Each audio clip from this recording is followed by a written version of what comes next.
Hey everyone, Chris Johnson with Money Morning, and I've got a treat for you today. I got to spend about an hour talking with Collin Plume of Noble Gold.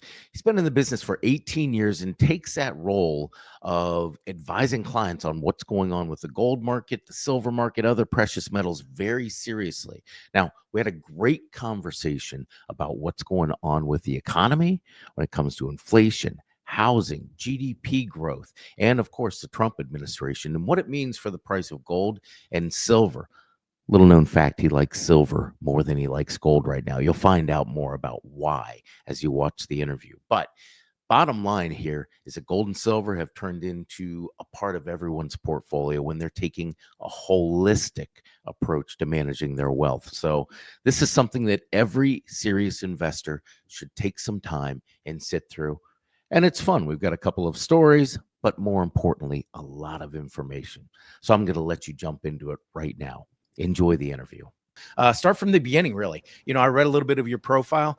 16 years, 17 years you've been in the business here, and you've kind of been all over the places that I think anybody interested in gold would be. Commercial real estate, you've been in the insurance business. Yeah. Give me a little bit of the background. Is it the economy that drew you to gold? What got you into this business? Yeah, I mean, now after all these years, I've been in the wealth preservation in one form or another. My first career out of the gate, I was in the insurance business, and I was helping business owners, make sure that they had the right coverage, protecting their, liability and their backside. So it started to kind of turn, and then I fell into commercial real estate. I'd always loved real estate.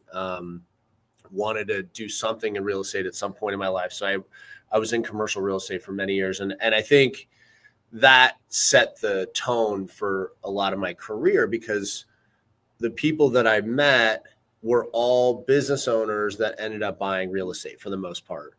And so what I learned from that, and most of them were immigrants, I would say 90% of the people that I met were first generation to this country. And they all made, whether they were in the garment business or widget business or whatever they did, they would take money and then invest it and get into real estate. But it was only because real estate at the time was very desirable and undervalued. We're talking about some of these guys from the 80s, the 90s, 2000s, a lot of opportunity there. But they always would say to me, it's like, I'm always looking for the next thing. I don't know if this is always going to be where I'm at, which I think is really telling in today's world, because I think real estate has been one of these investments that always felt like just one of the safest investments that are out there. And now it's been a really bad investment, I think, for a lot of people for the last few years.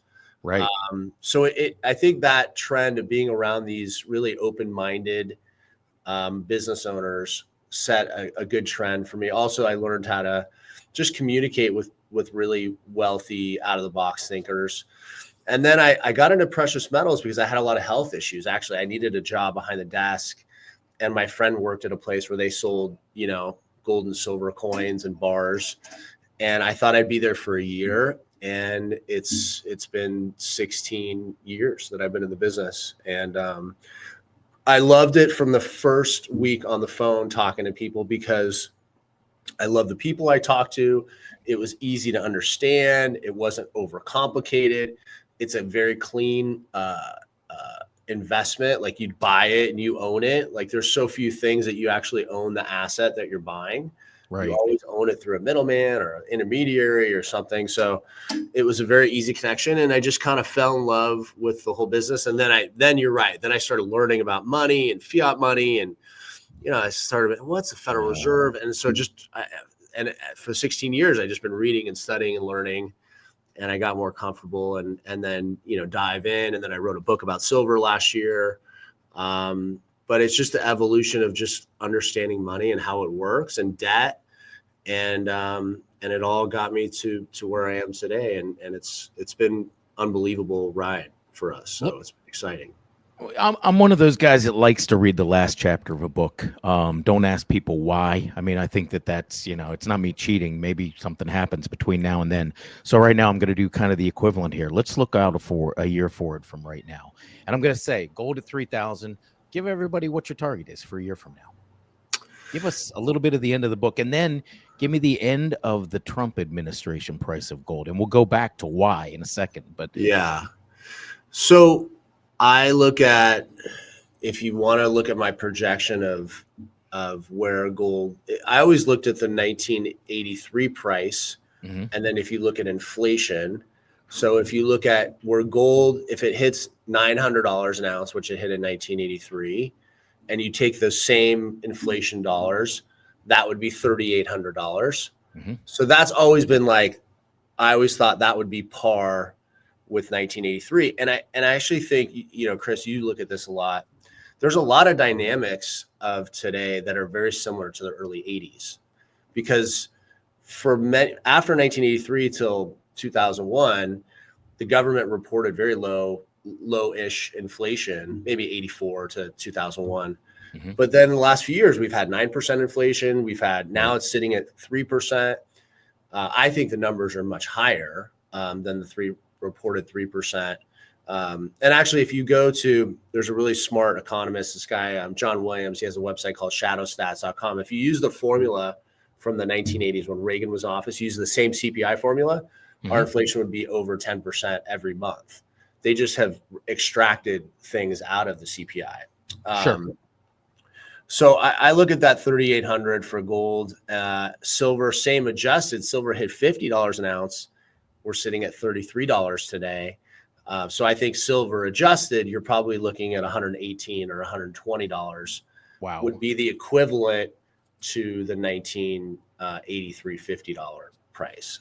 So those are the numbers that I look at. And I think it's, I remember when gold broke 1,000 in 2008, and people thought that was insane, but we've done things that are unprecedented since 2001. We've kept interest rates lower than we've ever done. We've been in multiple wars. We've had multiple bailouts, massive bailouts. From 2001 to now, we've printed more money than we've ever printed. Even the last 4 years, we've printed more money than we printed in 10 years before that. Right. So we've done unprecedented things. So that's why you have a safe haven like gold and silver perform really well. Let me go off of that for a second, because one of the things I was thinking about was, I've been trading the markets since the early 90s. During the dot-com bubble, when everything went to hell in a handbucket, gold wasn't a safe haven then, right? I mean, you had a couple decades where it felt like gold was a lost asset. It didn't move at all. From It didn't move. 1983 to 2001, it basically sat between $250 and $280 an ounce. Right. And then you fast forward 2008, 2009, when we have, the Great Recession. And now Right. you've got gold that turns into a much more responsive asset in terms of protection. And we even saw that kick off more when we had the last bear market. And it was a short one, but after the pandemic. My question around putting up that timeline, think about .com, even go back to 1997, 1998, because we had a short bear market there, zero from gold.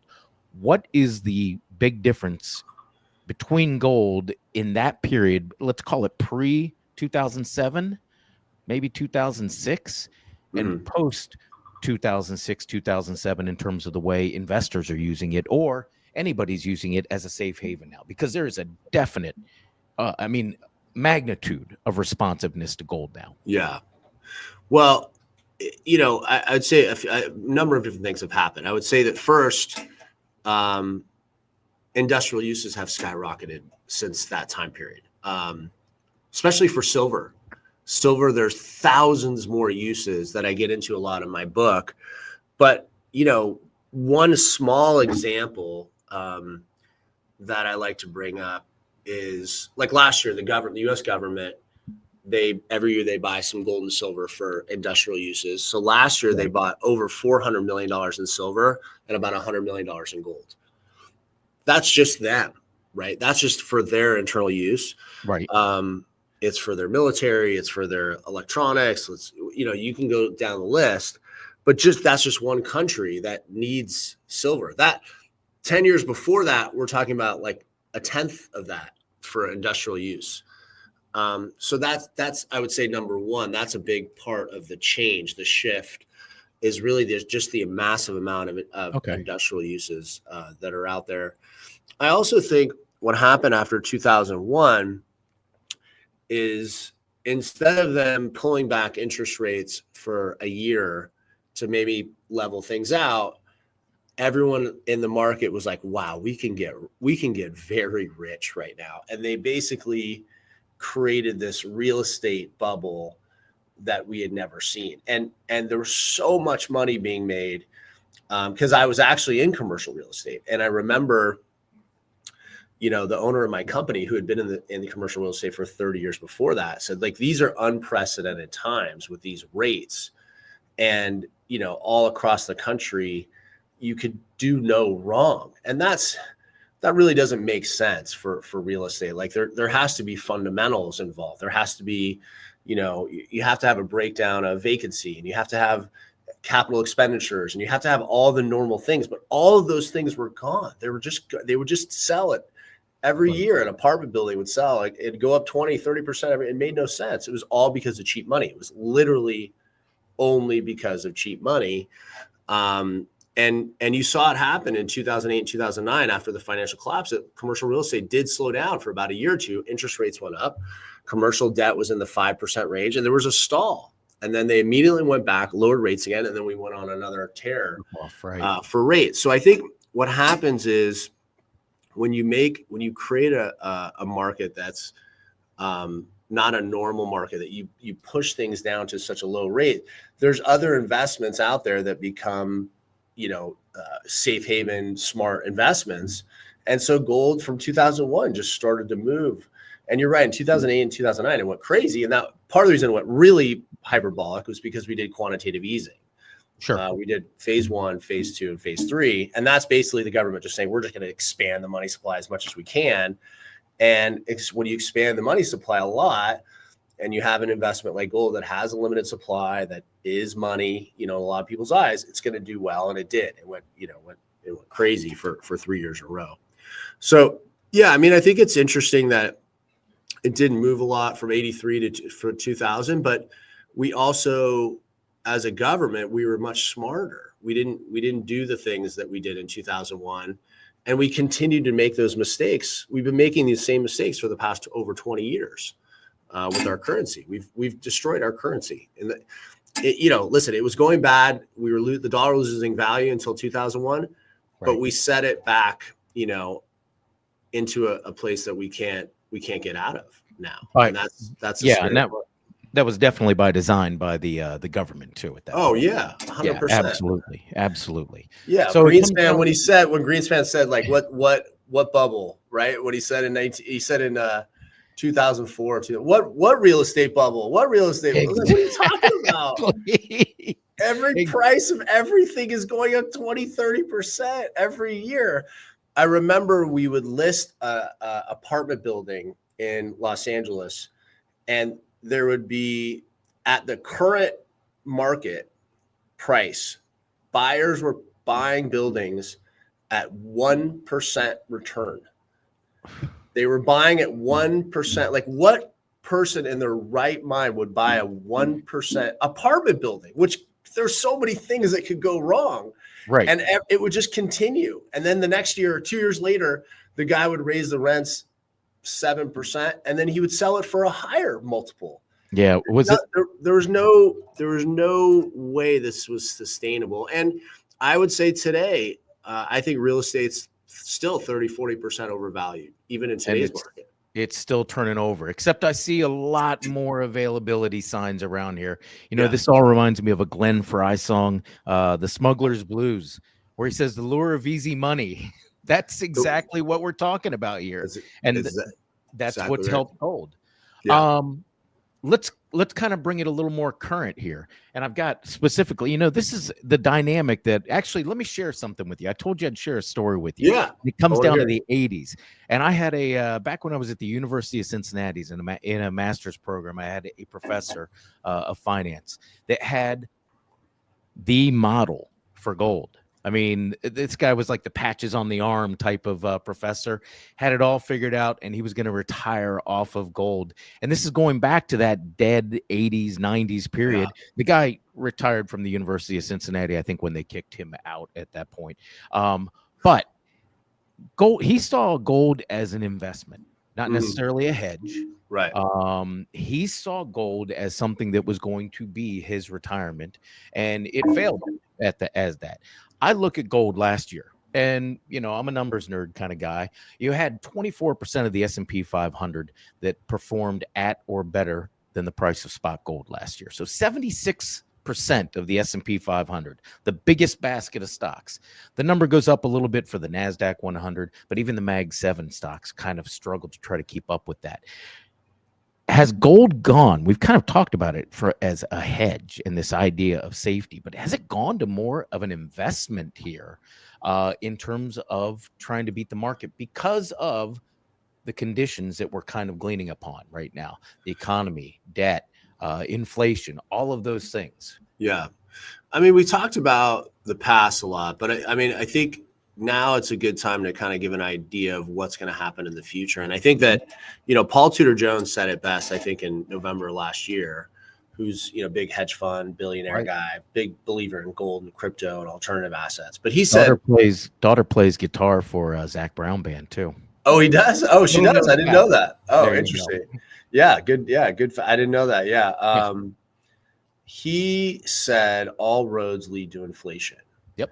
And I think that's, a very salient point in this environment that you look at, the new administration, and there's really only one way to look, in my opinion, at what they're trying to do. It's high growth, high inflation. Mhm. There's no like low growth or low. I mean, talking about buying Greenland and all these things that he's talking about doing, the tariffs. Right. These are strategies that are only in the mind of someone that's trying to really have massive growth potential. And time will tell if they're going to work, but it doesn't matter at this point. If everything, for the most part, that we're buying is going to have a tariff on it, Mm-hmm. it is more expensive. It is inflationary for us. If we're going to try to focus on bringing manufacturing back and doing a lot of those things, that's a high growth scenario, but also a high inflationary scenario, right? Because Right. all of the goods are more. Go ahead. You were going to say something. No, you're absolutely right. That's the other concern right now is that with those growth measures that you're pointing out, each one of them comes with a risk of inflation. Correct. Yeah. And we're seeing it. I mean, we saw the Fed meet a few weeks ago and they said they're not going to cut rates right now. Right. They can't. They want to. I'm sure they want to. But they can't because inflation's holding steady at high twos. Their mandate is to get it. And I've been saying for a few years, I think 2% inflation is gone. I don't think we're going to see that. No.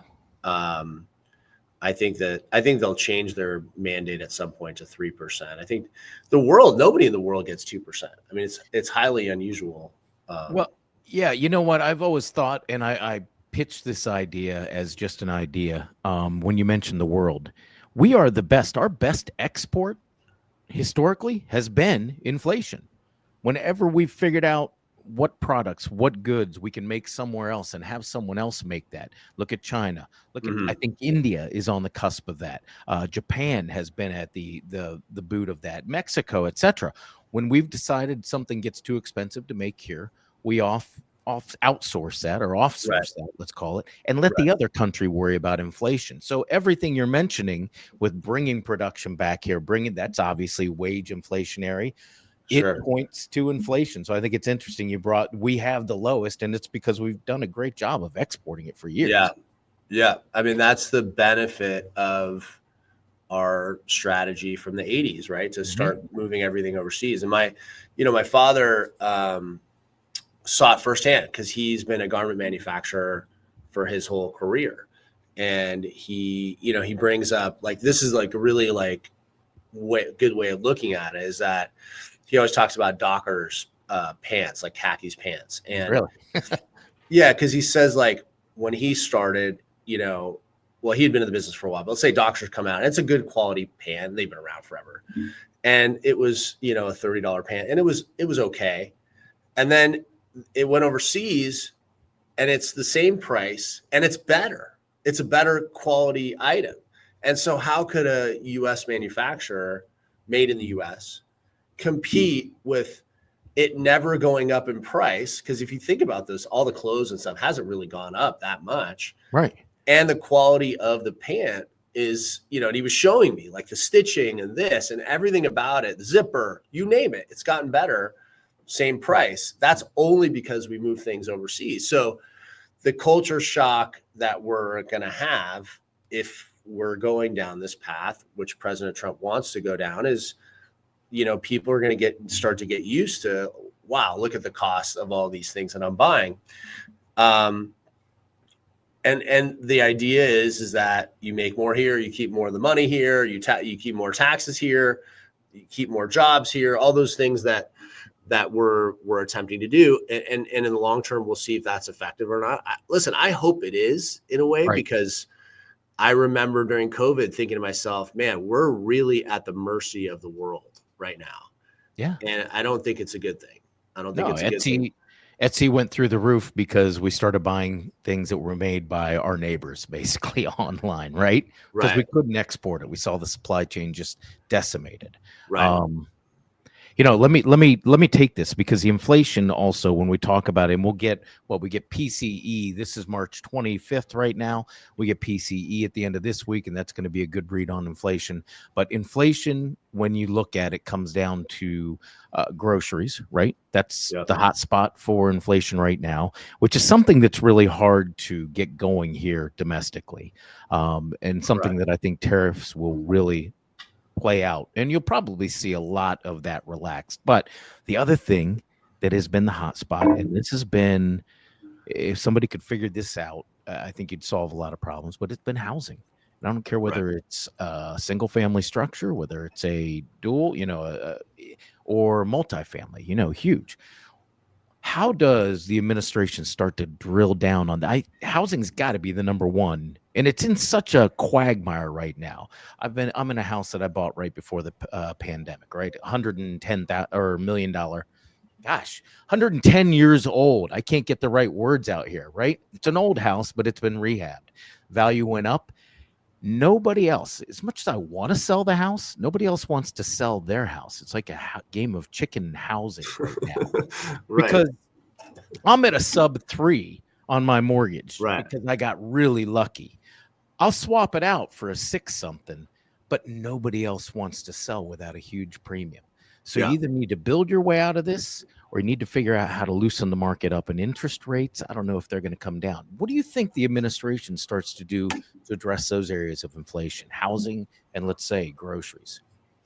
So in terms of housing, I think I look at housing very closely, because I still own a lot of real estate, and Okay. So I look at it all the time, and I have a lot of friends in that area. And one stat so January was the slowest amount of sales in the residential world that we've seen in like 30 years before. Mm-hmm. The average, I don't know if you saw this, average home buyer. Did you see the age? No, I did not. Okay, guess what the average home buyer is right now? 47. 56. Get out. Get out. So nobody at the lower end of the curve right now. Yeah. Is that and we're getting into ifs and buts and candies and nuts, but is that more a message of the youth's vision of what is going on? And I feel like an old man when I say that, or is that because they're unable? Because I know a lot of my children included, I bought my first home when I was 24. And all 3 of them are above that age. Only one of them owns a house, and that's because his fiance wanted to buy a house. Otherwise, he wouldn't have. So is this a mindset, or is this a situation with finances? Yeah, I think it's interesting. In 1970, the average age was 32.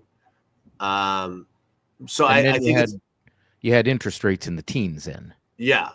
Well, early 70s, or before it kind of went crazy. Yeah, but that's a great example. Like, interest rates were still much higher, and people were buying homes.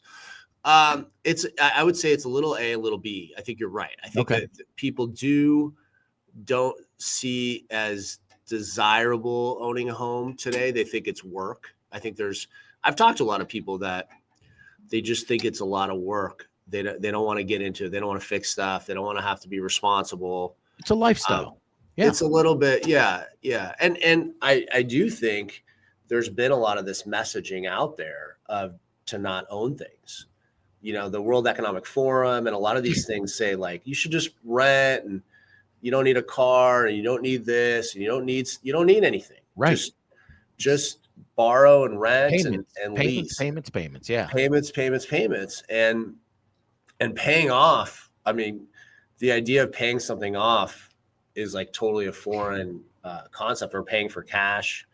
So I think it's tiny bit is the mindset. And I do think corporations have really done a good job of trying to push that mindset more and more. I mean, even when you watch TV now, I mean, how many like get your paycheck faster commercials do you see, right? Yeah. I mean, you see it all the time. Well, and we're going down a winding deep path, but I mean, isn't that how? I mean, that's how companies grow now. Get everybody to spend everything down to zero. You know, Right. Even I think the idea of retirement for the younger age is now kind of we're going to work until somebody puts me in the ground. Basically, it's definitely a different mindset. Yeah, but I do think the other thing is the affordability factor. Mm-hmm. And I would say, like, I don't know. I don't necessarily believe, and this is a very contrarian idea, but I don't believe necessarily that we have a housing crisis. I don't think, in terms of, I think there's enough homes. I think there's enough places for people to live. I think a lot of this, like, we got to keep building. I actually think that and there's a lot of cities that have enough vacancy where people could move into. Like, I know Florida, there's a lot of places, Miami and all these, there's places that there's a lot of vacancy. You can go across the country. There are vacancy in a lot of places. So it's, when I see this, that we need to build this many more homes, and I don't know if that's necessarily true. I mean, when you go to Europe and other places, a lot of times their families live together for a long time. And right. That's how they are able to build wealth. Like, people pool together. And I think we in the US have had this thing where, like, you're 18 years old and you have to get out and fly out of the house. And now they end up flying out and coming back. Right. And so I think that it's just a mindset of, I don't think we need as much housing as we say that we do. And I also think that people need to be willing to live with their families a little bit longer, because that's how you can build wealth, pooling money together. Oh yeah. And I also think it's not the problem with the idea of just building more is that right now, with inflation, with the lack of labor, I mean, we're moving out a lot of the labor, right, currently. Mm-hmm. And just the amount of people that want to do construction is dropping. I don't know if this is a crazy stat. For every 7 people that retire in construction in that industry, 1 comes in. Right. That makes absolute sense. I mean, it's a skill business, and that is whether you're an electrician, a plumber, construction, framing houses, putting roofs on them, whatever it is, that is call it a lost start. It's a lost start. It's very profitable. You can make a lot of money. You can do great, but it's just not, we created this whole thing where you go to college and you get a desk job and you work.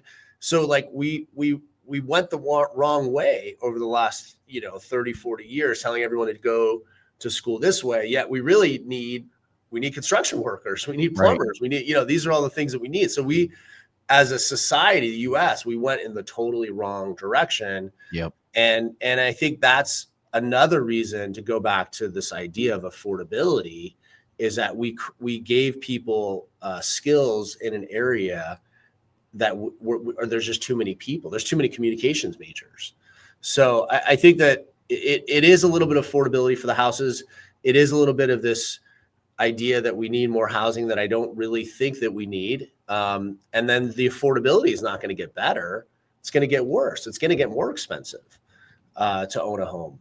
So that's going to make it more difficult for people. If already the average age buyer is 56, and you got to think that buyer is either buying a home for themselves or they're probably buying it for their kids because they can't afford it. So I think we're in a real estate, and that's been the interesting thing for me in my career, just thinking about how 20 years ago when I started, before I got in precious metals, it was like the real estate. That was it. That's you're guaranteed. You do it, you're going to be okay. Right. And I would say that, the last 3 or 4 years has proven that it's not a very desirable career right now. I mean, most of my friends in commercial real estate, the amount of income that they've lost relative to what they made before. I mean, some of these guys were down 80, 90%. Yeah. And so it's become very, very difficult. And like you said, until all those 3% mortgages are coming due for commercial real estate, like people are just going to hold. There's no reason for them to do transactions. They have this low debt. So we need to have something happen. So when you see, Jerome Powell talk about, hey, I don't think we're going to lower rates. I don't think we can. And all this. So what's Trump going to do? How's he going to get real estate moving again? This is the real quagmire that he's in. And obviously that affects everybody. It's a lot of jobs, a lot of income, and a big debt bubble we currently have coming to fruition right this year, Chris. I mean, there's a lot of commercial debt coming due right now. And then I don't know if you've seen this, but there's also been this massive trend the last 10 years with private equity. There's a lot of CLO debt. Yep. There's a great example of Joann's Fabrics, right? Going bankrupt. Cleveland, Ohio. Yeah, absolutely. Having problems. And if you look at the nuts and the bolts of that, 97% of their stores are profitable, 96% something. And yet they're having problems because private equity came in 5 years ago, refinanced them, got them into these lower interest rate roads, pulled money out because that's what private equity does. And now all those loans are coming due. And so now they have all this debt that they didn't really need. And they can't afford the rate increase because they're going from 3% debt to 6% debt. And so you have that happen. And that's I could list I have a whole list of 20 companies that are in that same boat as Joann's. That, private equity came in, stripped it out, put debt on it, get their money out. They got paid. They paid all their investors. And then this company's left to fall to wither the wayside. away. Yeah, I actually have a friend in Texas who sold his company, and it was a commercial landscaping company to a private equity firm just because he wanted to cash out. Sure. And then circled back 3 years later when it was worth pennies on the dollar and bought it back and took it right back to its glory. So private equity is certainly one of those twists that I guess you can take advantage of, but it seems like most businesses are on the wrong end of the stick. Let me take something because you said something about the debt, right? And we also talked about the trades, and it reminds me of who Ray Dalio is. Obviously, the Principles for Dealing with the Changing World Order. Have you read that book? No, I haven't read that. Say the name again of the book. It's Principles for Dealing with the Changing New World Order. So, and the story, it's a nice 650-page read, and he's got a nice little video on the YouTube. And that was an old man thing to say, the YouTube, but he's got, I think it's 45 minutes, and it's an animated version with him narrating it. It's a great watch, and it encompasses everything that we just talked about, how a society starts to go into different classes, and they start to spread out because we're taught that we have to go to college, and the people who are working, there are fewer of them. And eventually, you change world orders. It's happened with China, it's happened with the Netherlands, it's happened with Great Britain, France. And according to his book, we're headed for it. But one of the things he talks about, and this is where I want to get into it, central banks and debt and just printing money. And eventually it comes due. So when you think about it, how this is now dropped on the Trump administration's desk when they come in, and it was on the Biden administration's desk. This has been kicked down the road for so long that it's a huge problem now. How does the Trump administration start to balance out the growth that we talked about earlier against the debt, trying to reduce the debt, and obviously, taxes being one thing that the administration wants to address? How do we get this debt down? What's the deficit reduction strategy that you try to employ right now? Yeah, well, I will say the first thing, the report came out of the tariffs, how much the tariffs will bring in terms of income, and I think it's like $148 billion based on the current tariffs. It's a drop in the bucket. It's not gonna do much in terms of, Right. No. No. We pay what, $1.4 trillion in interest right now. We're $36 trillion in debt. I think the idea of what Doge is attempting to do will, over the long haul, eventually get us to a much better place where we in essence, cut the fat. Sort of what he did with X or Twitter, is that you try to get rid of all the programs that are unnecessary. While you're doing that, you do affect businesses in the short term, like airline travel. They're saying airline stocks, as soon as Doge came in, have just started to slide because the government was such a big buyer of airline tickets. Mhm. And so they think that demand could go down 30-40%, because so much of that travel was happening from government, employees moving from place to place to place. So you have these things that, cut things, but also affect corporations, which affect, the stock market and other things too. I think the idea, what Musk said was, if we can cut, about $1 trillion in spending, that should lower rates. That should lower our inflation. Our inflation should go down. And then in theory, and this is the theory that Trump believes, is that by lowering inflation down, the 10-year drops, the 10-year becomes less desirable, drops. 30-year mortgages are tied to the 10-year, Right. and then the 30-year mortgage drops.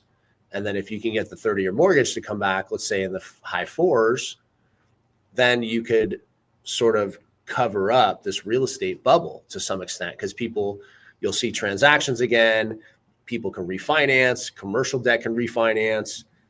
So that strategy is sort of the strategy that works. The other thing that they've been talking about is revaluing gold. I don't know if you saw this whole thing with Musk talking about. You saw it, obviously. Yeah. You saw that. Yep. But go ahead. So for the people that haven't, please. Yeah. So basically, Elon Musk on X started talking about Fort Knox. Do they have gold? And then he did like a South Park meme where he was like, basically, and there's no gold, right? That was sort of the end. So then they started talking about, like, we should do an audit. And it's wild to me that it's taken this long for us to have this conversation, because since I've been in the business for 16 years, I've always wondered, like, why have they never done an audit, a full audit of Fort Knox? The last time they did it was 1950. That was 50 years ago. They did a partial audit in 1971. Okay. And then they did the last time they did a full audit was 1941. But the interesting thing about the audit in 1941 was that we had over 20,000 tons of gold in 1941. Then the Bretton Woods exchange happens. The pound loses its status as the world's reserve currency. We become the number one, numero uno, partly because we were a strong country, but we also owned 80% of the above ground gold in the world at 20,000 tons in 1944. Fast forward to 1971, and there's no record of where any of it went. We go from 20,000 tons to 8,000 tons of gold, a little over 8,144 tons. There's no record of where it is. Nothing happened. You can't find anything. They sold it. It's gone. We leased it. Nobody knows. Right. And so since then, we've never done another audit. In the 80s, they went in, they did some senators walked around with some cameras, blah, blah, blah. A photo op.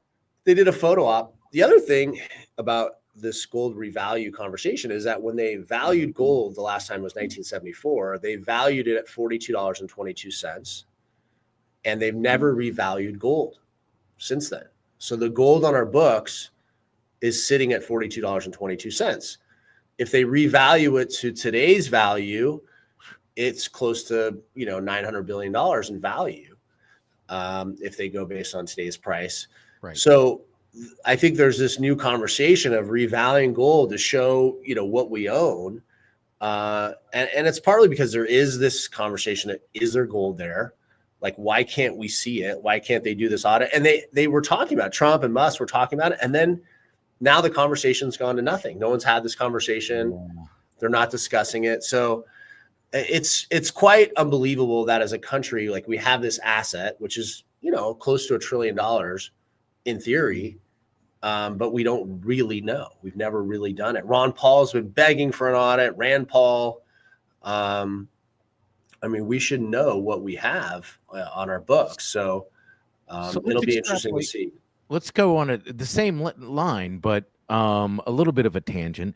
Last 2 years, you've seen record buying levels of gold by all the central banks. Correct. Everybody is buying gold. What's the reason for that? And it's actually been 3 years. Has it been 3 years? 3 years of over 1,000 tons a year. Okay.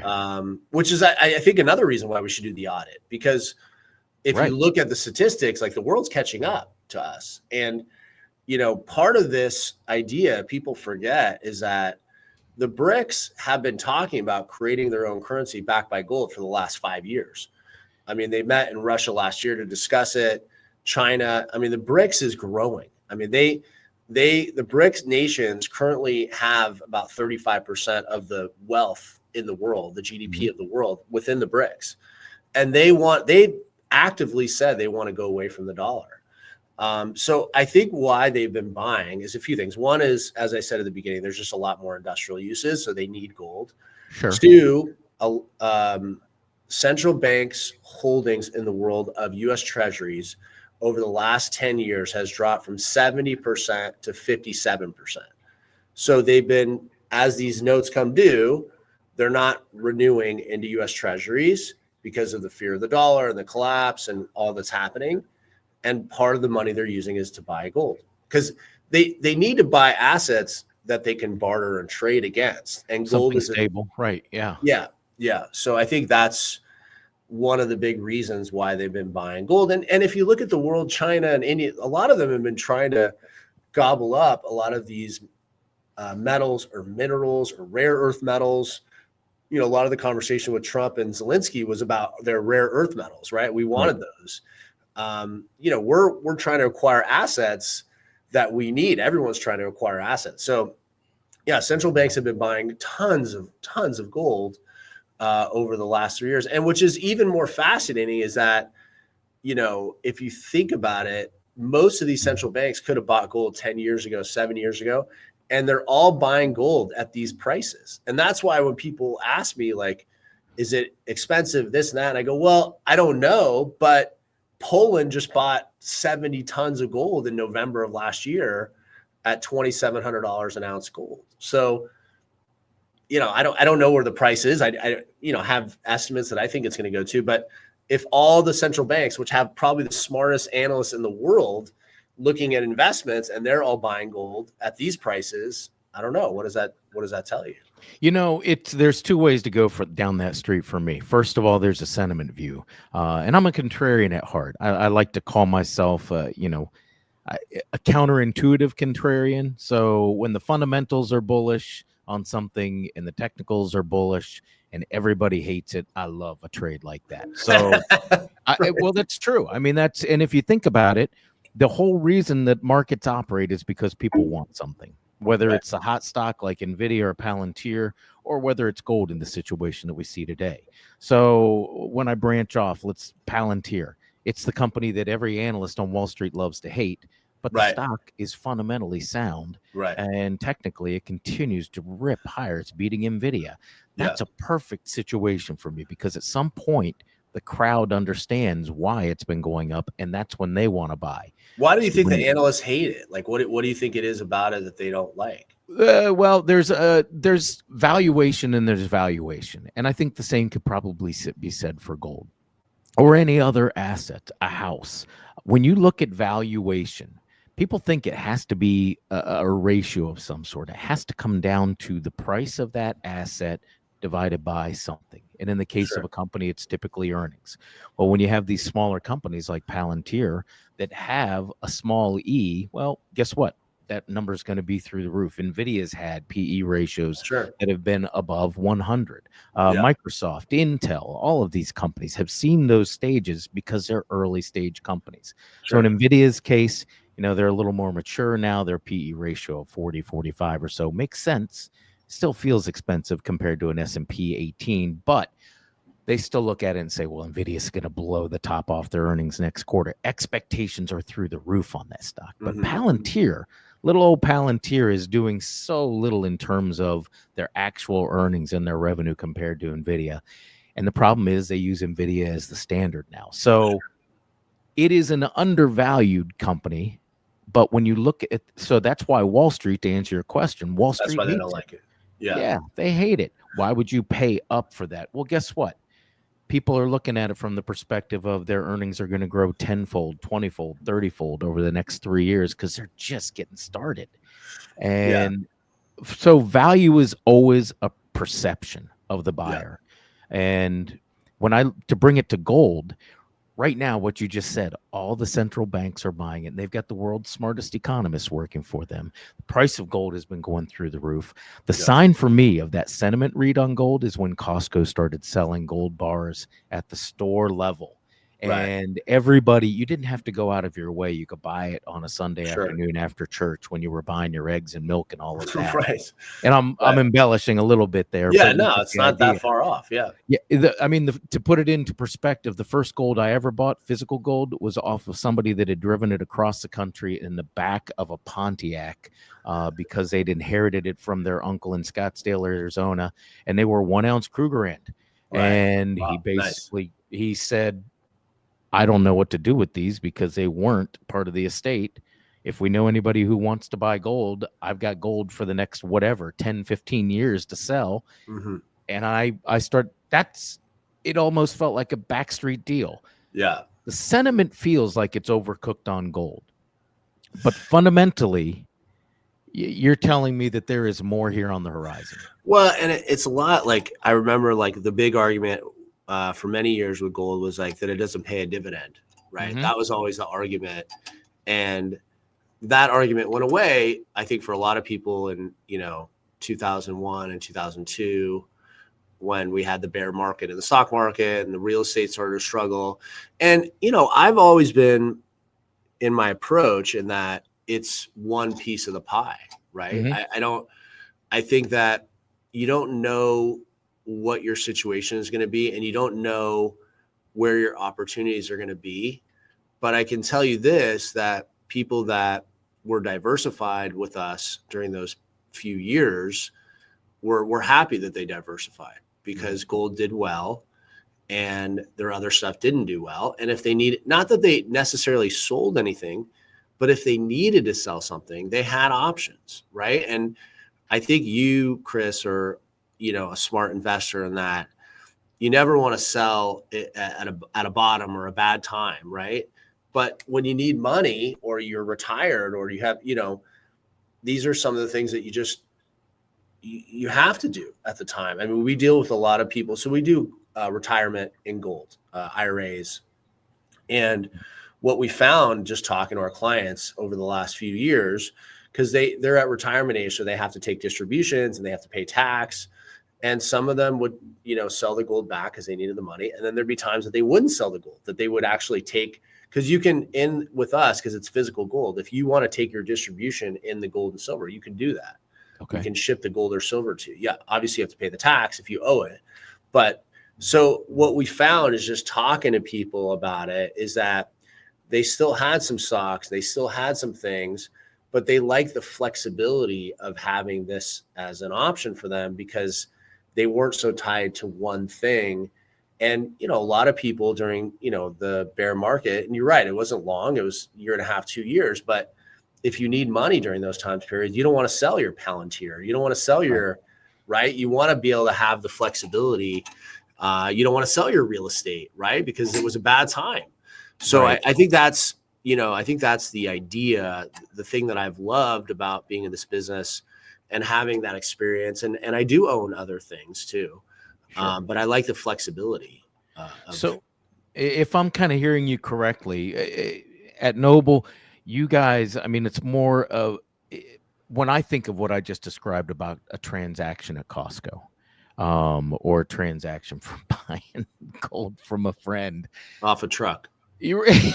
let's not say it that way. But Okay, take that back. All right. you at Noble, you guys have more of an advisory role in helping clients understand what you just laid out for me, how this is not just an asset that you're looking to see appreciate, but also come in at times when it's rough and you may not want to sell other things, correct? Yeah, and I think when you're doing IRAs with us, we've done in I worked for somebody for my first 5 years in the business. I started Noble Gold almost 10 years ago, and we've done $2.2 billion in gold and silver sales, physical gold and silvers.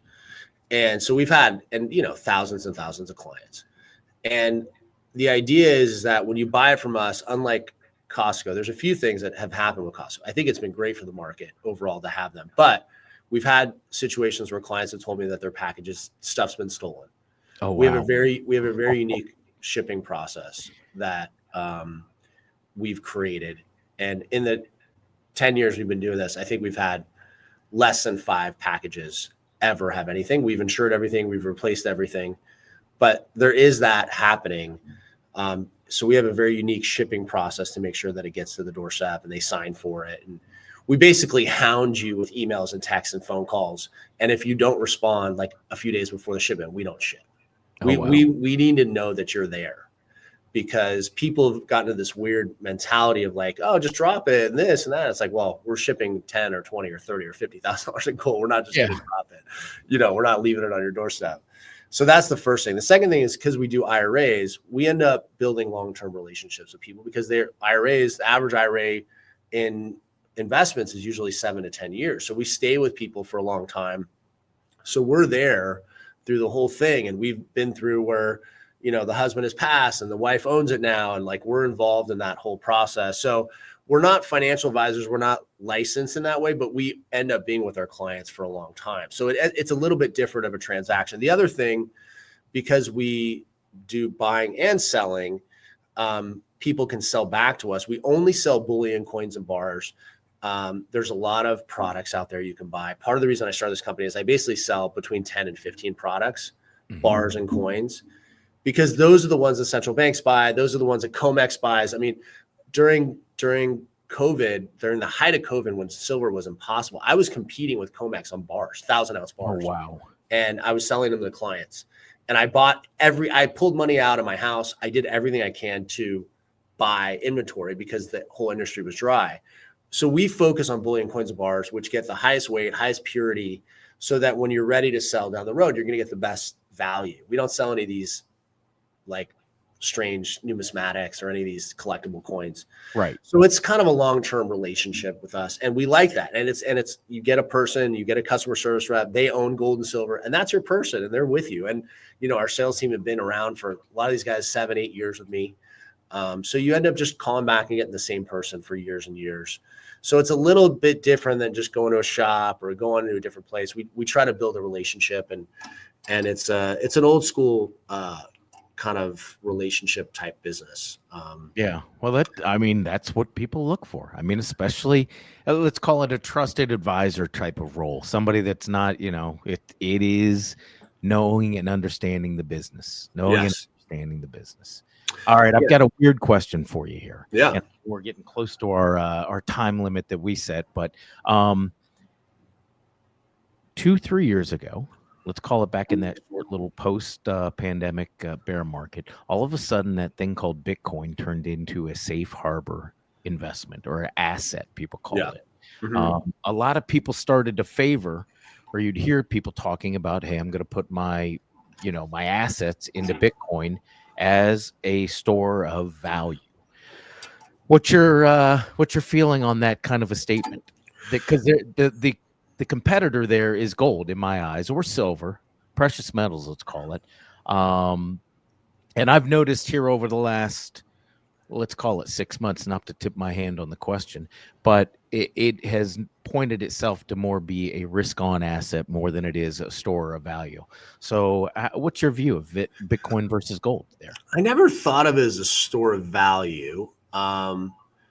I have a cryptocurrency exchange called mydigitalmoney.com. So I have crypto, and I do think it's a part of your portfolio, but I still think it's very speculative. Yep. When I started in crypto 7 years ago, if someone asked me what the risk level was, I would always say 9 out of 10. Like people would ask me. I would say today it's probably like a 3 or 4. There's still like some risk, but now that there's ETFs there, I think that there's inherently some downside protection that wasn't there before, because ETF movement of investments typically in something like this will kind of create a floor, in my opinion, for a lot of things. I do think that anyone that is, risk averse, this should be a tiny amount of their portfolio just because the volatility is so high. And I will say, as much as I own this platform and I own crypto, I still think it hasn't proven enough utility to be around forever. I think if Bitcoin's the one because it's a currency, and if El Salvador takes it as a currency, and like maybe there's just another need for another currency in the world, Right. Maybe that's the need for it. But there still needs to be more utility proven for it to sustain. Now, you have ones like Ripple and Ethereum that actually they have some pretty significant uses in today's world. Those I think will, but then you hear about like this Trump coin and the meme coins and this. So I would say 98% are probably garbage, but I would say 1 to 2%, I think you could put some money in and do okay for the long term. But they're going to be like this. I mean, there's so much more volatility than gold. So much more volatility than gold. But I think everybody that isn't going to retire in the immediate future should have investments that can go up 20, 30, 40, 50, 100x. I think you should have. And I do think these have the potential to do that. So I think it should be a part, but it should be one of those things that you should. And I've had investments like this too, where I put in a small amount and I go, if this hits it, great. Or if I lose everything, it's okay too. Right. That's how I would look at crypto. I think I would look at it that way. And does that change at all because part of the Trump administration's plan is to have a crypto reserve, right? Yeah. So does that change? Does that solidify and make that less of a risk on, less of a volatility measure? Absolutely. I mean, I think there's no doubt. The ETF was one movement.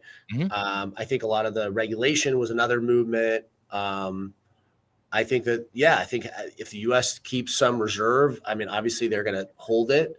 At the end of the day, though, there is a settling where people are going to go, what are we getting? There has to be that, in the stock market, gold, all these things, there's some underlying fundamental that is a need that's filled.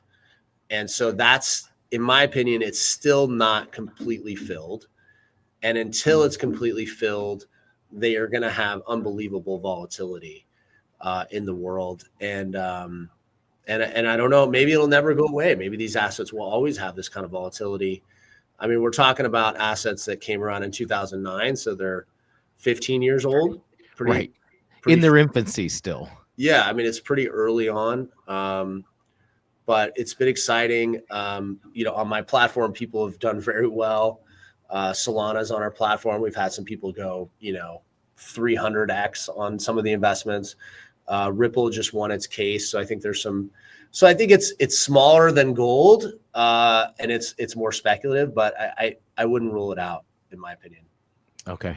Great. All right, let's get to one last question. And this I already asked once before. The Trump administration, we've got 3.5 years left. Gold price is higher or lower at the end of that?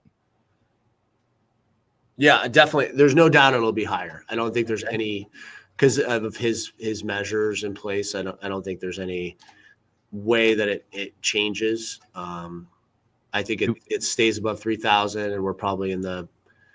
I think probably high threes before he's out of office. But I think silver's the bigger opportunity. I think silver's like in the low 60s in the next, I think, 2 to 3 years. Wow. So silver doubles, more than doubles. Yeah. Okay. Yeah. So that, and my goodness, silver, we should have had more of a conversation about silver. Maybe we'll do that next time, because silver is the supercharged gold as far as I'm concerned.